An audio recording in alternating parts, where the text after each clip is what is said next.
The first thing Mr. Vale told me was not to call the place abandoned. St. Mercy is closed, he said. That's different. At the time, I thought he was being sentimental. I was 29, behind on rent, and desperate enough to accept a night security job at a hospital that had not treated a patient in almost 20 years. The listing promised $300 a night, paid every morning in cash. No experience required. No patrol partner. No customers. No traffic. Just sit in a security office from 10 at night until 6 in the morning and make sure nobody broke in. It sounded easier than the warehouse shifts I had been working. Before taking the job, I had been living in my sister Rachel's spare room for almost 2 months. I told everyone it was temporary. That was technically true, although I had stopped believing myself. A bad breakup had emptied my savings. The warehouse cut my hours, and every application I sent seemed to disappear into a computer somewhere.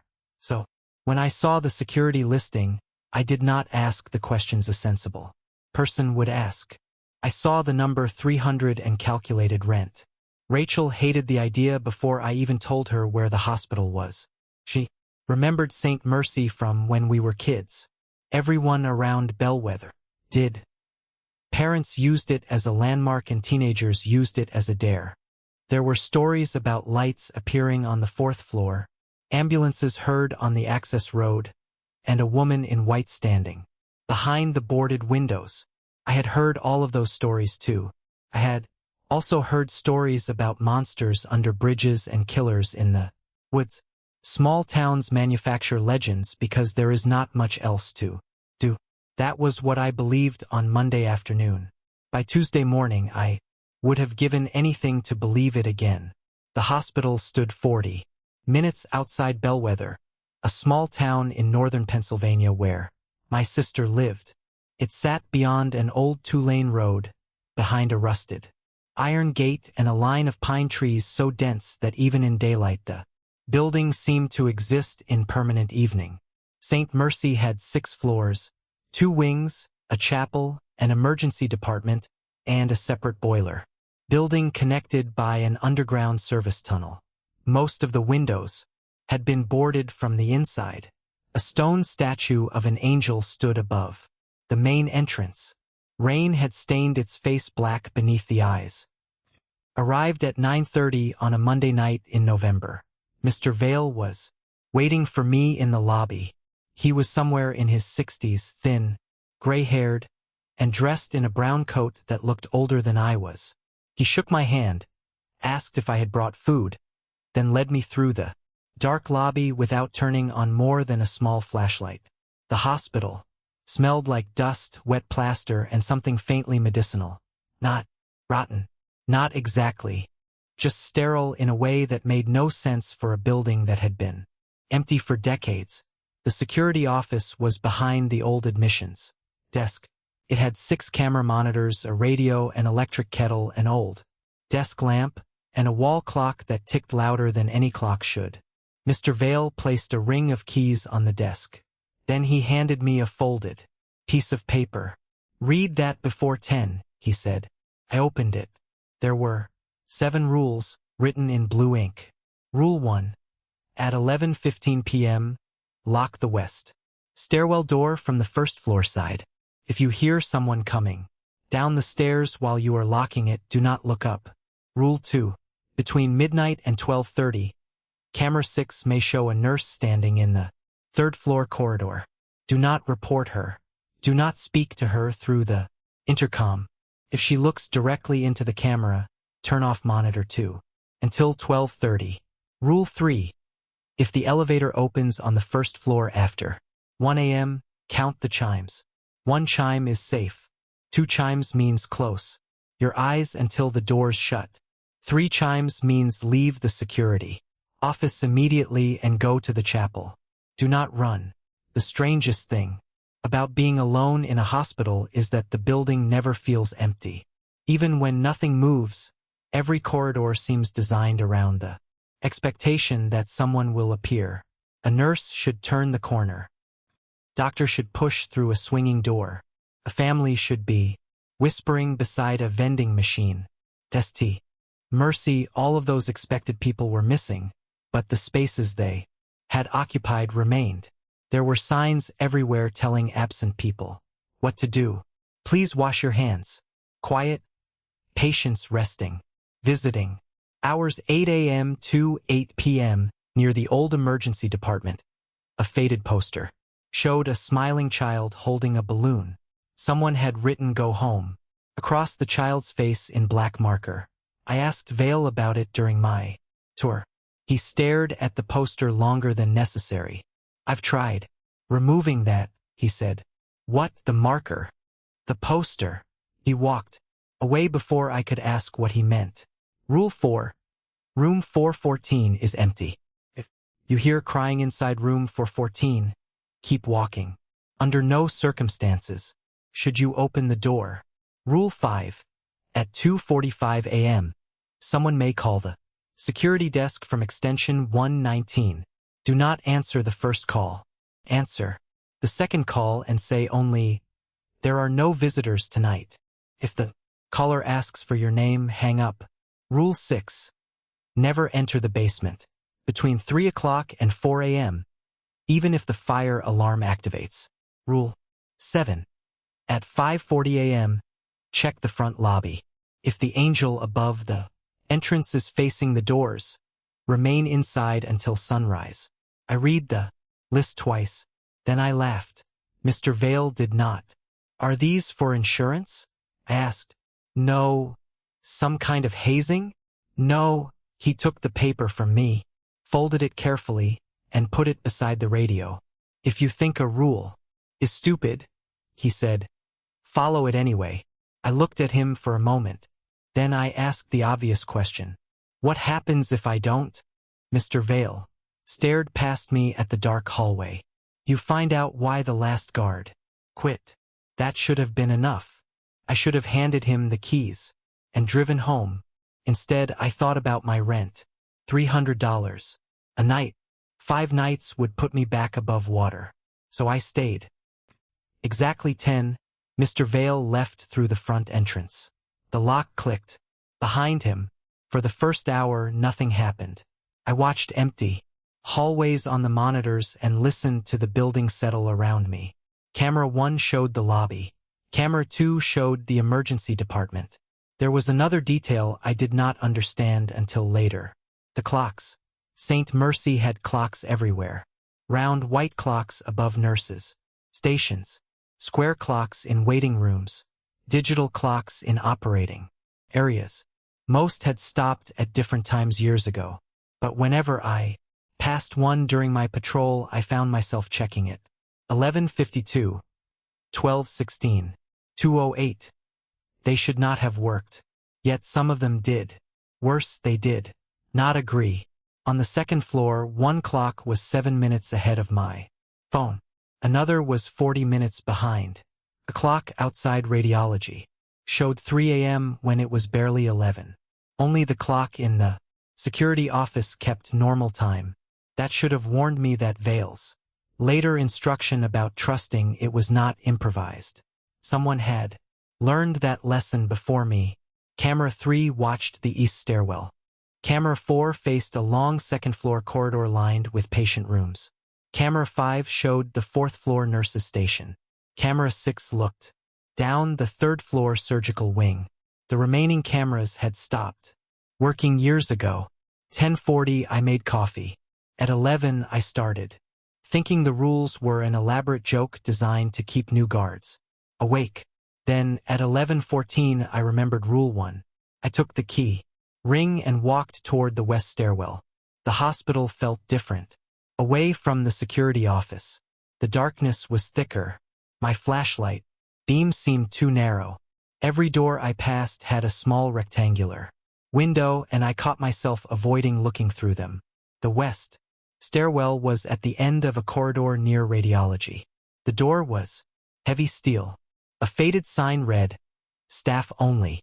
My phone said 11:15. I put the key into the lock. That was when I heard footsteps above me. Slow, measured, coming down the stairs. 1 step, Then another. Then another. I froze with my hand on the key. Rule 1. If you hear someone coming down the stairs while you are locking it, do not look up. The footsteps continued. Third floor. Second floor. Getting closer. I could see the stairwell through the narrow wired glass window in the door. I lowered my eyes. The footsteps reached the landing directly above me. Then stopped. Something scraped softly against the other side of the door. Turned the key. The lock clicked. For 3 seconds there was silence. Then someone knocked. 3 gentle taps. I backed away. A woman's voice came through the door. "Excuse me." My entire body went cold. The voice sounded ordinary. Tired, maybe. "Can you help me?" I said nothing. The handle slowly moved. Downward. Once. Twice. Then stopped. I walked back to the security office without looking behind me. When I sat down, it was 11:21. I told myself there had to be squatters inside the building. That explanation made sense. It was dangerous, but it made sense. I reached for the radio to call Mr. Vale. While I waited in the chapel after the 3 elevator chimes, I noticed small brass plaques fixed to the backs of several pews. They carried names of donors and memorials. Most were ordinary. And memory of Margaret Ellis, the Harrison family. Then I found one that made me lean closer. For those who could not go home. November 18th, 2006. The plaque looked newer than the others. "Who put this here?" asked Mercer. He did not turn around. "Vale. So he comes in here? Not after dark." "Why not?" Mercer finally looked at me. "Because some people are remembered by this place more clearly than others." I asked what that meant. He only said, "Buildings remember routines. Hospitals remember suffering." At the time, it sounded like something a ghost in a chapel would say. Later, I realized he was warning me. Then I noticed. Camera 3. The east stairwell. A figure was standing on the landing. A woman. She wore what looked like an old-fashioned white hospital gown. Her back was facing the camera. I stared at the monitor. The west stairwell was on the opposite side of the building. There was no way anyone could have crossed that distance before me without passing through the first floor. The woman slowly turned her head. The camera image flickered. Then she was gone. At midnight, rain began tapping against the lobby windows. I checked every monitor twice.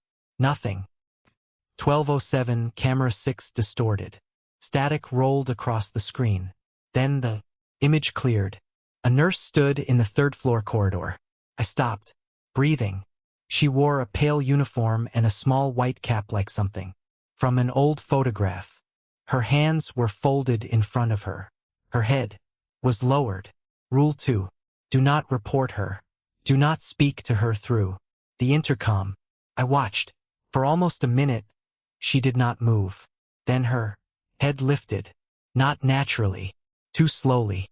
Her face was pale and blurred by the old camera. But I knew when she was looking at me. Not at the camera. At me. When Vale told me about Samuel Wren, I searched the name.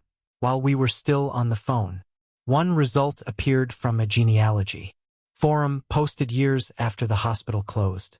A woman in Ohio claimed Samuel Wren had been her uncle, but the dates made no sense. Her uncle had died in 1978. Another post claimed a Samuel Wren had been admitted to a hospital in West Virginia in 1989. Same description, same approximate age. A third mentioned a drifter with that name in Maine in 1997. If those accounts were true, Samuel Wren had been 43 years old. For nearly 30 years. I told Vale. He said, "Stop searching." "Why?" "Because names are doors." "What does that mean?" "It means stop saying his."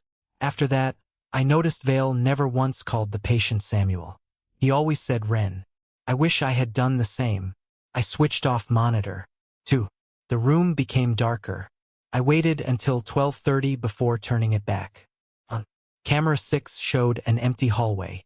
At that point, I stopped trying to explain things. I took the list of rules and placed it directly in front of me. At 12:48, I texted my sister. Working overnight. Weird. Place. Call you tomorrow. She replied with a laughing emoji and told me not to get murdered. I almost told her about the nurse. Instead, I put my phone away. At 1:06, the elevator bell rang. The sound echoed through the lobby. One chime. I waited. The elevator doors opened. No one was inside. After 10 seconds, they closed. I actually smiled. One chime was safe. Maybe the building had electrical problems. Maybe the rules were based on recurring mechanical failures. Then, at 1:19, the elevator bell rang again. Chime. Pause. Chime. 2. I closed my eyes. I felt ridiculous. The elevator doors opened. For several seconds, I heard nothing. Then came the sound of bare feet stepping onto the lobby tile. One wet step. Then another. Closer to the office. I kept my eyes shut. The steps stopped directly outside the security office. Something breathed on the other side of the glass. It smelled like damp earth. I wanted to open my eyes. The drive home after my shift should have taken 40 minutes. Took nearly 2 hours because I kept pulling over. Every time I closed my eyes at a red light, I saw the third-floor nurse staring through camera 6. At a gas station, I went inside for coffee. The cashier asked if I was all right. I said I had worked overnight. She looked at my jacket.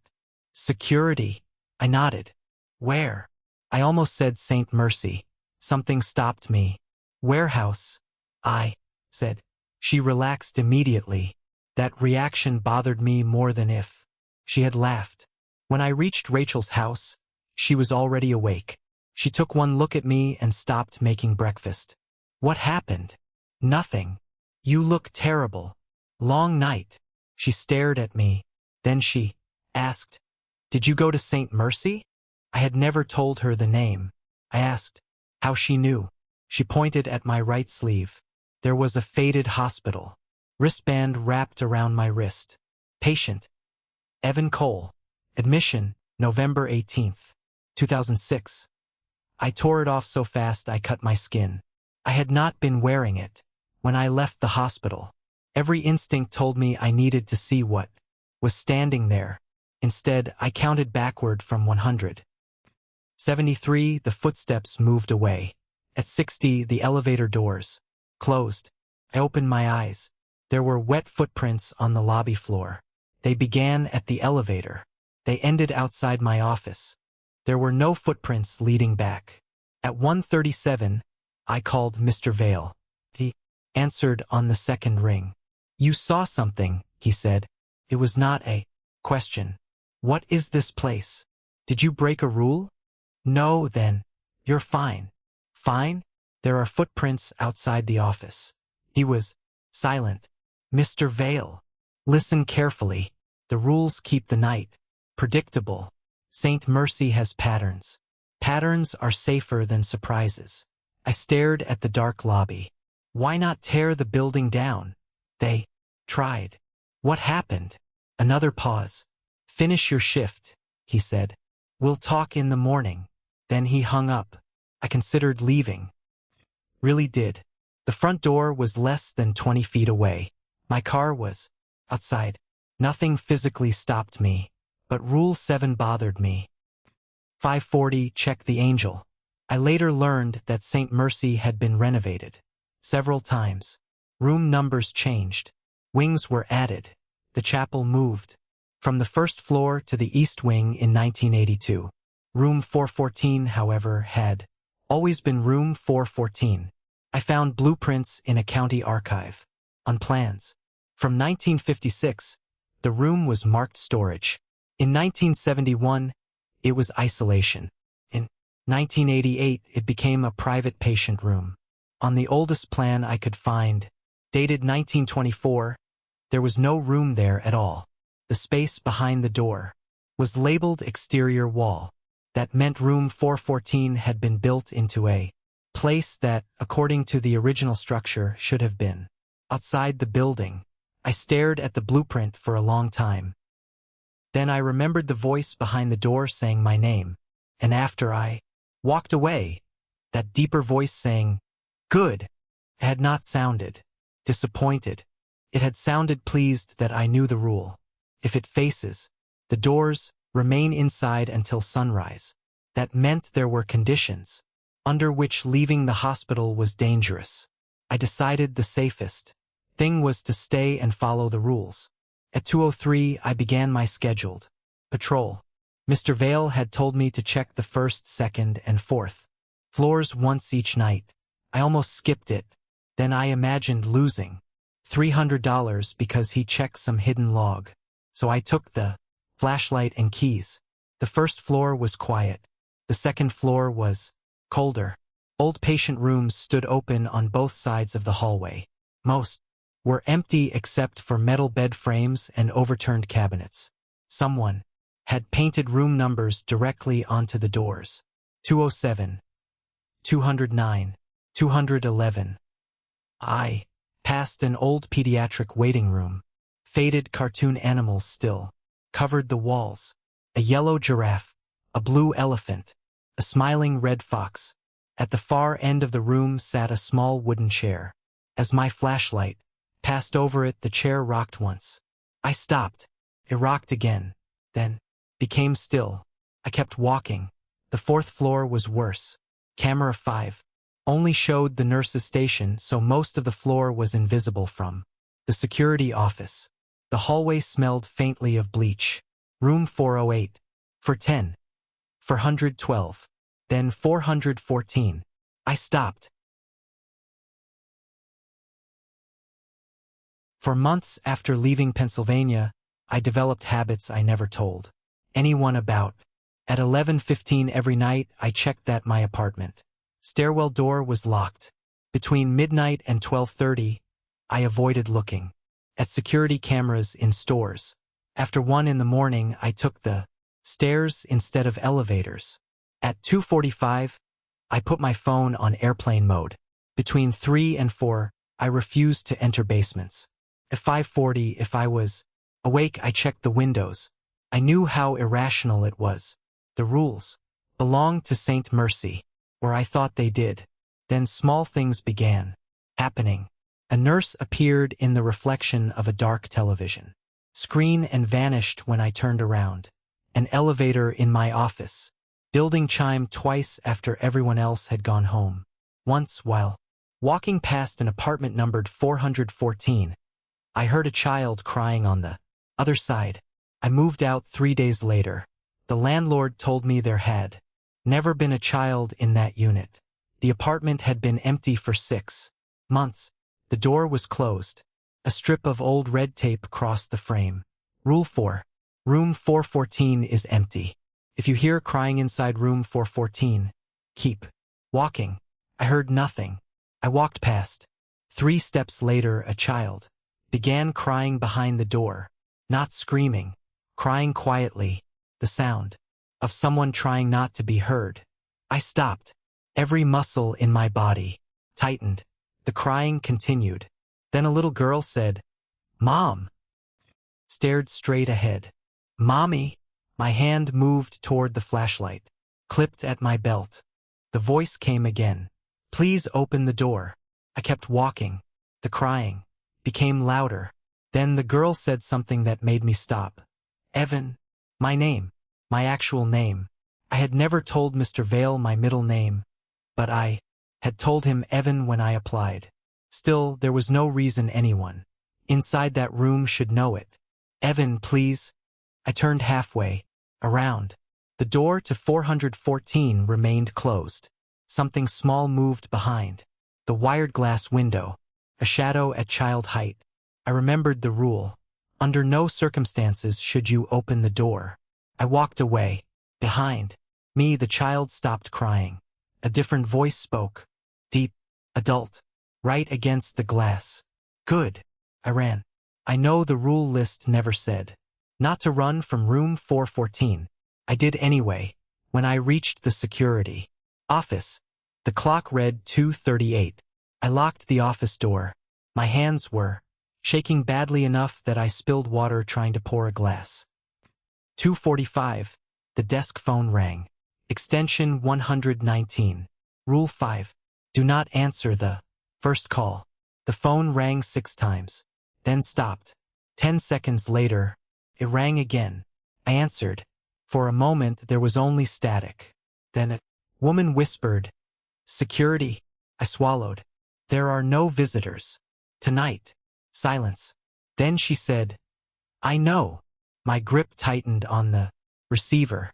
The rule said to say only the phrase, so I said nothing. The woman began crying. Not like the child in room 414. This was an adult, trying desperately to stay quiet. Behind her voice, I could hear a rhythmic mechanical sound. Beep, beep, beep, a heart monitor.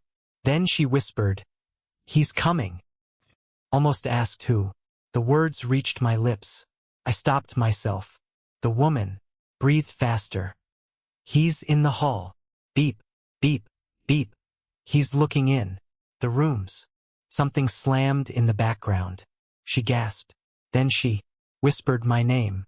"Evan." I hung up. The phone immediately rang again. Extension 119. I did not answer. It rang until 3 o'clock. At exactly 3, it stopped. Then the fire alarm began. Red lights flashed in the corridor. A mechanical voice announced, "Attention! Fire reported in basement level B." Security personnel respond. Rule 6. Never enter the basement between 3 o'clock and 4 a.m., even if the fire alarm activates. Stayed seated. The announcement repeated. Fire reported in basement. Level B. Security personnel respond. Smoke did not appear on any camera. I checked the panel. A red light blinked beside basement. Archive. Then something unexpected happened. The radio crackled. Mr. Vale's voice came through. "Evan, respond." I grabbed it. "Vale, go to the basement. Now." I stared at the radio. "You told me never to. Go down there between 3 and 4. Static. Then his voice returned. "The rules changed. Go to the basement." My stomach dropped. Patterns are safer than surprises. That was what he had told me. I looked at the paper. Rule 6 was underlined twice. I raised the radio. "What did you tell me when you left?" Silence. Then, "Go to the basement, Evan." Not an answer. I switched off the radio. Immediately, someone knocked on the security office window. I jumped. The lobby was empty. Knock, knock, knock. The sound came again. Not from the window, from beneath the floor. 3 knocks, then 3 more. The fire alarm continued. I stayed in the office. At 3:17, the alarm stopped. At 3:22, camera 2 went black. 3:31, camera 4 showed movement on the second floor. A hospital bed rolled slowly down the corridor by itself. At 3:44, the elevator descended to the basement. At 3:58, it returned to the first floor. The bell rang. Once, twice, 3 times. My blood turned cold. Rule 3. 3 chimes means leave the security office immediately and go to the chapel. Do not run. The elevator doors began opening. I stood. Every part of me wanted to sprint. Instead, I walked. The chapel was down the east corridor, past the old gift shop. Behind me, the elevator doors finished opening. Something stepped out. I heard a metal wheel squeak. Then another. A hospital bed. It was following me. Slowly. Squeak. Roll. Squeak. Roll. I kept walking. The chapel door was 50 feet away. The bed moved faster. Squeak roll. Squeak roll. I reached the chapel. Opened the door. Stepped inside. Then closed it. The bed struck the other side. Hard enough to shake the frame. I backed away. The chapel was small, with 6 rows of wooden pews and a simple altar. Moonlight filtered through stained glass. For the first time that night, the hospital became completely silent. No alarm. No footsteps. No elevator. Nothing. I sat in the back pew. That was when I noticed someone else in the chapel. A man sat in the front row. He wore blue hospital scrubs.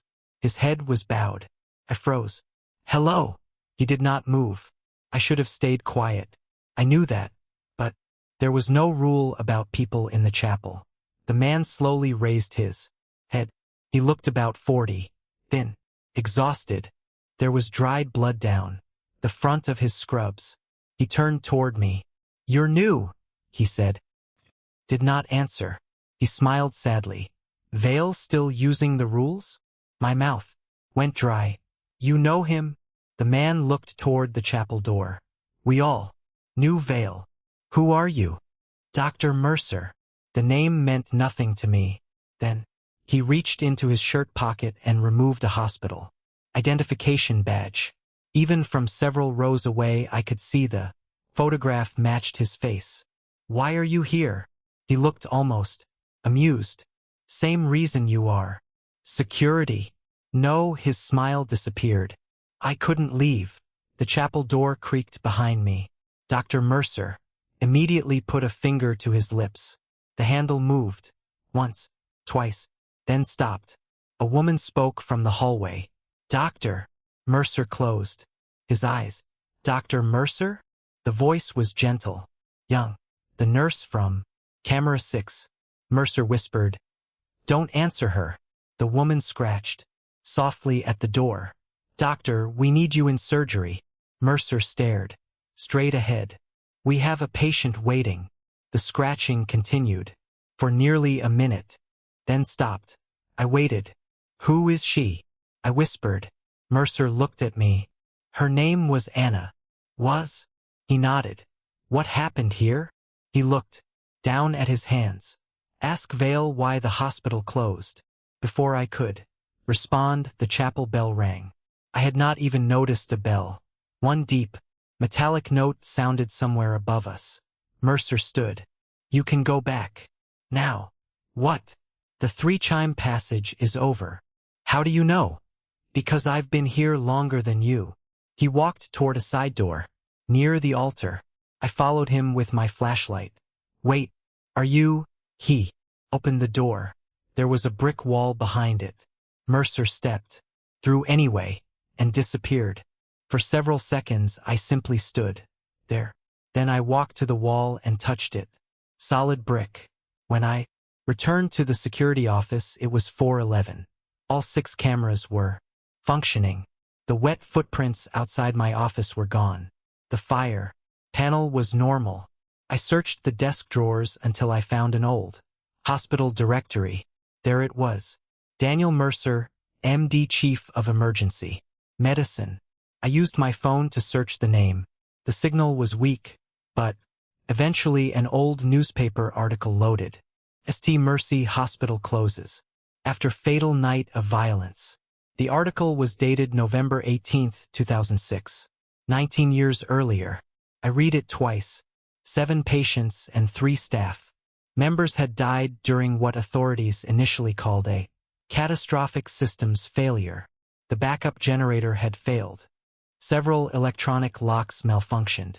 A fire broke out in the basement archives. During the evacuation, confusion spread through the hospital. One patient disappeared from room 414. A nurse named Anna Keller died in the 3rd-floor surgical wing, and Dr. Daniel Mercer was killed in the chapel. The article did not explain how. At the bottom was a photograph of hospital administrators standing outside St. Mercy. One of them was a much younger Mr. Vale. The caption identified him. Thomas Vale, Director of Facilities. I felt sick. He had been here that night. Kept searching. A second article said investigators believed the disaster had begun at 2:43 a.m. when someone made an unauthorized call from extension 119. A third article mentioned conflicting reports from survivors. Several claimed they had heard announcements calling them by name. Others reported seeing people in hallways who had already died. The hospital officially closed 3 months later after staff refused to work overnight. At 4:26, my phone rang. My sister. I answered. Immediately. Hey! For a moment no one spoke. Then I heard my sister whisper, Evan. I relaxed. Yeah. Sorry. I'm at work. Where are you? Saint Mercy. Silence. Then she said, No, you're not. I frowned. What? You called me 10 minutes ago. My skin prickled. No, I didn't. Yes, you did. What did I say? She hesitated. You were crying. I looked at the security desk phone. What else? You said you were in room 414. I stopped breathing. My sister continued. You kept asking me to come get you. I stood slowly. Listen to me. If I call you again tonight, don't answer. Evan, what is going on? I'll explain tomorrow. Are you safe? I looked at the monitors. Camera 5. 4th floor nurse's station. A man stood at the far end of the corridor. Me. Same jacket. Same dark shirt. Same face. He was staring directly into the camera. I whispered, I don't know. The figure on camera 5 smiled. Then walked toward room 414. I hung up. For 32, the desk phone rang. Extension 119. I ignored it. Then my cell phone rang. My own number appeared on the screen. I let it ring. Voicemail notification appeared. I did not listen. At 4:40, camera 5 showed the door to room 414 opening. The version of me on the screen stepped inside. The door closed. At 4:41, someone knocked on the security office door. Evan, my own voice. I backed away from the glass. Open up. I said nothing. The handle moved. Come on. We need to leave. I remembered Mr. Vale's words. Patterns are safer than surprises. There was no rule for this. That terrified me more than anything else. My double pressed his face against the office window. He looked exactly like me, except his eyes. They were slightly too dark. Your sister is outside, he said. I knew that was impossible. She came to get us. I moved farther back. His smile widened. You don't want her waiting out there, do you? I grabbed the rule sheet. 7 rules. Nothing about this. Then I noticed writing on the back. Faint pencil marks. I turned the page over. There was an 8th line almost erased. If you see yourself on camera, do not let it see. You leave. My heart hammered. Why had Vale erased it? My double knocked. Again. Then his expression changed. The smile vanished. He looked afraid. Evan, he whispered. I almost answered. He glanced over his shoulder. Something moved in the lobby behind him. A woman in a nurse's uniform. Anna. She stood near the elevator. My double looked back at me. Please. Anna began walking toward him. He hit the glass. Let me in. Covered my mouth. Anna reached him. The monitor lights flickered. For less than a second, the lobby went black. When the lights returned, both of them were gone. At 4:55, I called Vale. This time, he answered. Immediately. You erased Rule 8. Silence. You knew. Evan. Why? Did you erase it? He sighed. Because acknowledging it makes it more likely. That doesn't make any sense. Nothing about Saint Mercy makes sense. Tell me what happened in 2006. He did not answer. I met Dr. Mercer. That got a reaction. Vale inhaled sharply. Where? The chapel. What did he tell you? He told me to ask you why the hospital closed. Vale was quiet for so long I thought the call had dropped. Finally, he said, the official story is mostly true. Mostly. There was a patient in room 414. A child. No, I remembered the little girl's voice. Vale continued. His name was Samuel Wren. 43 years old. No family. He was brought in after being found wandering on the highway. Hypothermia. Severe dehydration. He wouldn't tell anyone where he came from. What does that have to do with this? He started, telling staff things he couldn't know. I sat down. What things? Names, dead relatives, private conversations. He told Nurse Keller that her brother had drowned when she was 12. He told Mercer exactly what his wife had said before leaving him. He told me. Vale stopped. What did he tell you? That my son was going to die before sunrise. The line went quiet. Did he? Yes. I did not know what to say. Vale continued. My son was 19, driving home from college. A truck crossed the median at 5:52 that morning. I looked at the clock. 5:02. Vale's voice hardened. Samuel Wren knew, and that night he started screaming that something had followed him into the hospital. What? He never said. Vale paused. At 2:43, extension 119 called security. Nurse said Wren was no longer in his room. Then the power failed. And the fire started in the basement archives. We never learned how. What happened to Wren? He disappeared. From a locked room? Yes. Was he ever found? No, a sound came from the hallway. A child laughing. I lowered my voice. Why keep guards here? Vale did not answer. Why does an empty hospital need someone every night? Another pause. Then he said, because when the building is empty, the activity spreads. Spreads where? Outside. I stared toward the front doors. The hospital needs someone inside? A living person. Every night. My stomach twisted. You're feeding people to this place. No. The rules keep them safe. Then why did the last guard quit? Vale said nothing. What happened to him? He didn't quit. The words landed like ice water. What? He broke Rule 4. Room 414. I stood. You told me he quit. I needed you to take the job. I almost threw the phone. You son of a...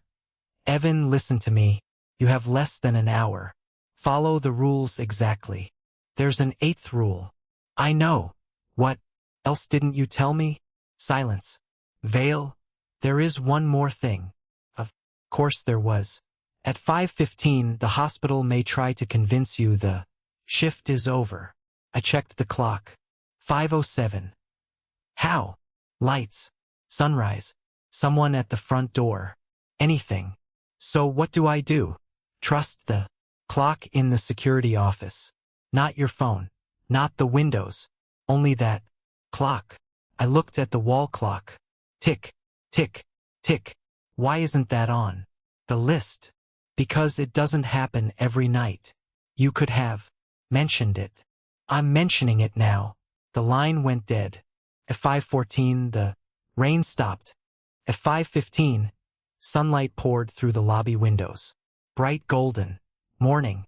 Birds began singing outside. I stared at the wall clock. 5:15. My phone read 6:03. Then someone knocked on the front entrance. Mr. Vale stood outside. He waved. I almost laughed from relief. Then I remembered. Trust the clock. Vale pointed at his watch. He mouthed something through the glass. Shifts over. I did not move. His expression changed. He knocked harder. Evan. I could hear him through the doors. Open up. I backed away. He frowned, then smiled. Too widely. The sunlight outside flickered like a bad television image. For 1 second, the parking lot disappeared. Behind the glass was a hospital corridor. Patients stood shoulder to shoulder in darkness. Dozens of them, all staring at me. Then the morning returned. The thing wearing. Vale's face continued knocking. At 5:22, it disappeared. The lobby became dark again. My phone returned to 5:22. I turned it off. At 5:31, the elevator chimed once. I ignored it. At 5:36, someone began crying in. Room 414. I could hear it 4 floors below. At 5:39, the entire hospital became silent. I stood in front of the security office door. Rule 7. At 5:40, check the front lobby. If the angel above the entrance is facing the doors, remain inside until sunrise. I walked into the lobby. Through the tall windows above the entrance, I could see the stone angel. Normally it faced outward, toward the road. Now its back was toward me. I exhaled. Safe. Then lightning flashed. For a fraction of a second, the angel's head was turned around, looking directly through the glass at me. I stepped backward. The wall clock ticked. 5:41. I decided I was not leaving at 6. Not until I saw real daylight. At 5:47, the chapel bell rang once. At 5:52, a car appeared beyond the gate. Vale's car. The real Vale stepped out. He waited beside it. He did not approach the doors. 6 o'clock. Every light in the hospital switched on. Not flickered. Switched on. The building looked almost normal. The security desk phone rang. Extension 100. Vale. I answered. Is it you? Yes. How do I know? He paused, then said, when I left, you asked what happens if you break a rule. I told you that you'd find out why the last guard quit. I looked outside. That's you. That's me. Can I leave? Check the angel. Looked up. The statue faced the road again. Yes. Then come out. Grabbed my coat and keys. As I crossed the lobby, I heard a voice behind me. Evan. Dr. Mercer stood at the entrance to the east corridor. He looked exactly as he had in the chapel. Don't come back tomorrow, he said. I stopped. Why? Mercer looked toward the 4th floor. Because now it knows your name. Then the lights went out. When they came back, he was gone. I walked outside. The cold morning air felt unreal. Vale handed me an envelope. $300. I stared at it. You think I'm coming back? No. Then why pay me? Because you finished the shift. I looked at the hospital. In daylight, St. Mercy seemed smaller, older, almost harmless. What happens tonight? Vale looked tired. I find someone else. I felt sick. You can't keep doing this. I know. Then stop. He looked at the building. I tried once. What happened? He pointed toward the town in the distance. For 3 nights, nobody stayed inside St. Mercy. He swallowed. On the 4th morning, people in Bellwether started reporting things. What things? Voices in empty rooms. Dead relatives standing in backyards.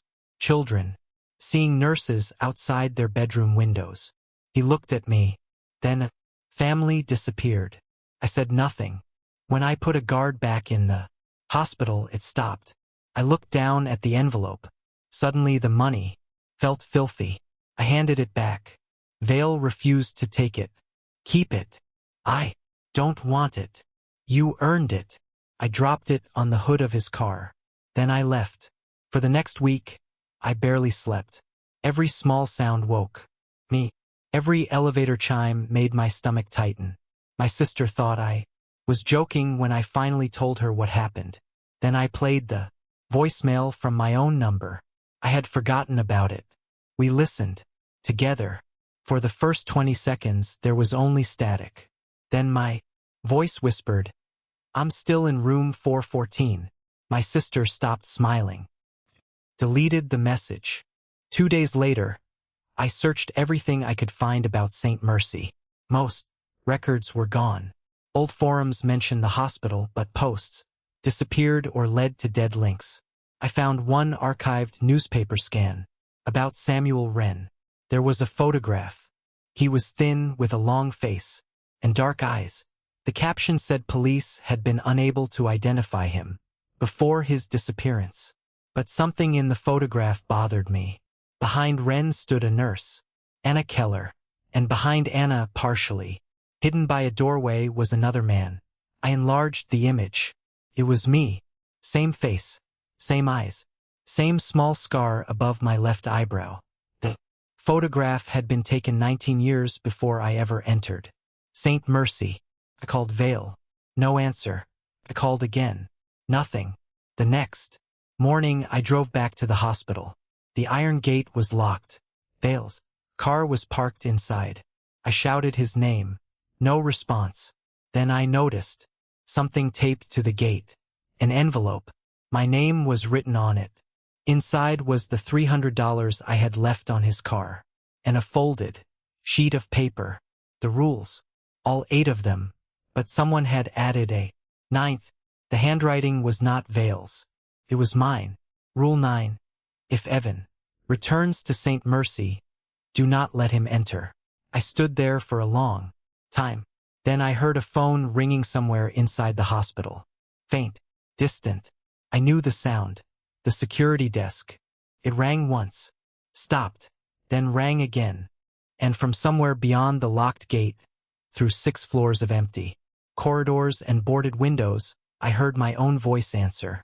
There are no visitors tonight. I left. I never saw Thomas Vale again. 3 weeks later, the county reported him missing. His car was still parked at St. Mercy. Police searched the hospital during daylight and found nothing. No body. No evidence of a struggle.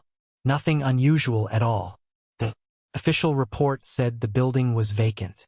That was almost a year ago. I moved away from Pennsylvania. I found another job. I sleep with my phone turned off. I avoid hospitals whenever I can. And I never answer calls from numbers I don't recognize after midnight. For a while, I convinced myself it was over. Then, last Tuesday, I woke at 2:45 in the morning. My apartment was completely dark. My phone was turned off on the nightstand, but something was ringing. Not my cell phone. An old landline. The kind St. Mercy used. I do not own a landline. The ringing came from my kitchen. I stayed in bed. It rang 6 times. Then stopped. 10 seconds passed. It rang again. I remembered Rule 5. Do not answer the first call. Answer the second. Say only, there are no visitors tonight. I walked into the kitchen. There was a beige hospital phone sitting on my table. I had never seen it before. The display read, extension 119. The phone kept ringing. I picked it up. For several seconds, there was only static. Then I said, there are no visitors tonight. Silence. I waited. A man breathed on the other end. Then he whispered, I know. My heart stopped. It was my voice. Before I could hang up, he continued. You left me here. I dropped the receiver. The lights went out. Somewhere in my apartment hallway, an elevator chimed. Once, then twice. I closed my eyes. I waited. The elevator doors opened. Bare feet stepped onto the carpet. One step, then another. They stopped outside my apartment. Something breathed against the door. I kept my eyes closed until I heard the elevator shut again. When I finally looked, the hospital phone was gone. But wet footprints crossed my kitchen floor. They began at the front door. They ended beside my bed. There were no footprints leading away. I did not sleep again that night. The next morning, I found a folded piece of paper under my pillow. There was only one sentence on it. The handwriting was mine. The rules only work inside the hospital. So if you ever drive through northern Pennsylvania and see an old stone hospital behind a rusted iron gate, keep driving. If someone offers you $300 to spend the night there, say no. And if, at 2:45 in the morning, a phone you do not own begins ringing in another room, do not answer it, because St. Mercy is closed. But it is not abandoned, and whatever lives there has learned how to leave.